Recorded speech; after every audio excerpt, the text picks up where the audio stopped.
25 años tenía él cuando comenzó a reinar y reinó en Jerusalén. 29 años y el nombre de su madre era Abí, hija de Zacarías. El nombre de su madre fue Abi, hija de Zacarías. Hizo lo recto ante los ojos de Jehová conforme a todas las cosas que había hecho David su padre. Él quitó los lugares altos y quebró las imágenes y cortó los símbolos de acera e hizo pedazos la serpiente de bronce que había hecho Moisés, porque hasta entonces le quemaban incienso los hijos de Israel, y la llamó Nehustán. En Jehová, Dios de Israel, puso su confianza.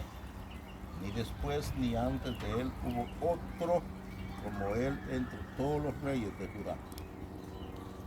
Porque Jehová, no se apartó de él, sino que guardó los mandamientos que Jehová prescribió a Moisés.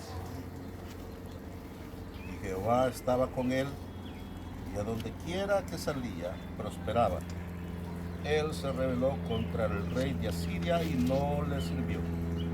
Y dio también a los filisteos hasta Gaza y sus términos desde las torres y las atalayas hasta la ciudad fortificada. Amén. Soberano y buen Dios,